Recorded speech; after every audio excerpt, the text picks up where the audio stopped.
Hai, Assalamualaikum anak-anak. Selamat bertemu lagi dalam pembelajaran IPS. Semoga kalian semua sehat dan tetap semangat mengikuti pembelajaran hari ini ya. Anak-anak, hari ini kita akan membahas materi periodisasi masa praaksara secara geologis. Setelah membahas materi ini, diharapkan kalian dapat pertama, menjelaskan pengertian masa praaksara, dan yang kedua, mengidentifikasi periodisasi masa praaksara secara geologis. Anak-anak, apakah di antara kamu ada yang pernah mengunjungi Museum Purbakala? Di tempat itu, kamu dapat menemukan benda-benda peninggalan dari orang-orang zaman dahulu.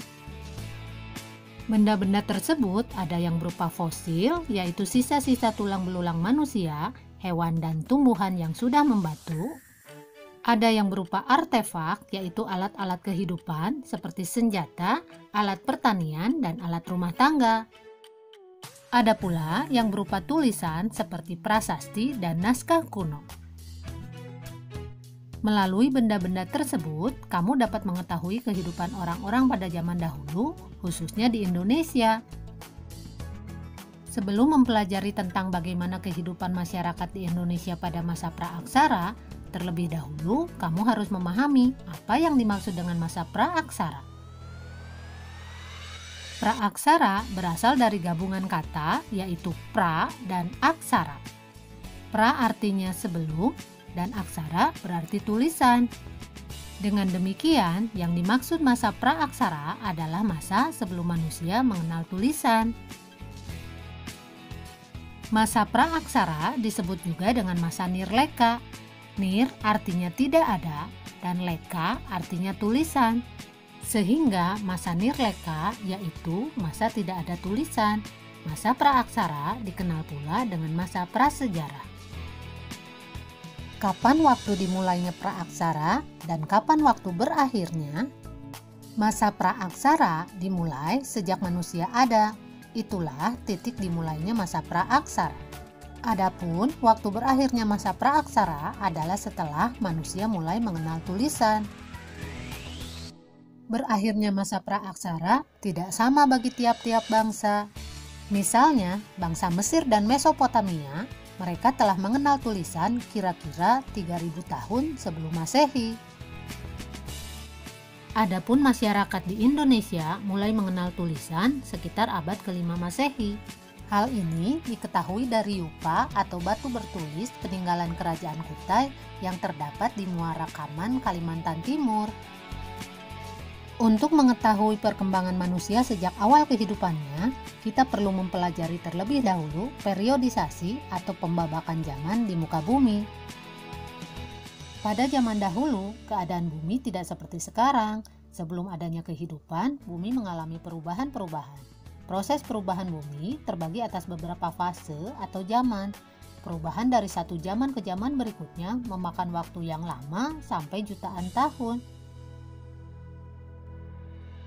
Menurut para ahli geologi, sejarah perkembangan bumi terbagi menjadi 4 periode, yaitu zaman Arkaikum, zaman Paleozoikum, zaman Mesozoikum, dan zaman Neozoikum atau Kenozoikum. Yang pertama, zaman Arkaikum. Zaman Arkaikum merupakan zaman tertua. Zaman ini berlangsung kira-kira sejak 2500 juta tahun yang lalu. Pada waktu itu, kulit bumi masih sangat panas, sehingga belum terdapat kehidupan. Yang kedua, zaman Paleozoikum. Zaman kehidupan tua berlangsung kira-kira sejak 340 juta tahun yang lalu. Zaman ini sudah ditandai dengan munculnya tanda-tanda kehidupan. Antara lain, munculnya binatang-binatang kecil yang tidak bertulang punggung, berbagai jenis ikan, amfibi, dan reptil. Yang ketiga, zaman Mesozoikum. Zaman kehidupan pertengahan berlangsung sejak kira-kira 140 juta tahun yang lalu. Pada zaman ini, kehidupan di bumi makin berkembang. Binatang-binatang mencapai bentuk tubuh yang besar sekali. Kita mengenalnya sebagai dinosaurus. Zaman Mesozoikum disebut pula dengan zaman reptil.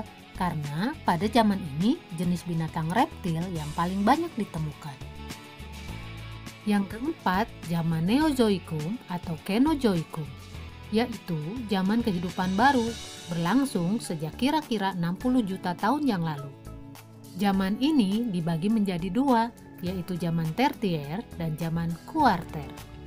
Pada zaman Tertier, jenis-jenis reptil besar mulai punah dan bumi umumnya dikuasai oleh hewan-hewan besar yang menyusui.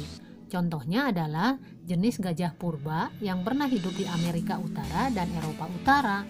Sementara zaman Kuarter berlangsung sejak kira-kira 3 juta tahun yang lalu. Zaman ini sangat penting bagi kita karena merupakan awal kehidupan manusia pertama kali di muka bumi. Nah anak-anak, itulah pembagian masa praaksara secara geologis. Pada pertemuan selanjutnya, kita akan membahas periodisasi masa praaksara secara arkeologis. Baiklah anak-anak, sampai di sini dulu pertemuan kita kali ini. Tetap semangat mengikuti pembelajaran selanjutnya. Wassalamualaikum warahmatullahi wabarakatuh.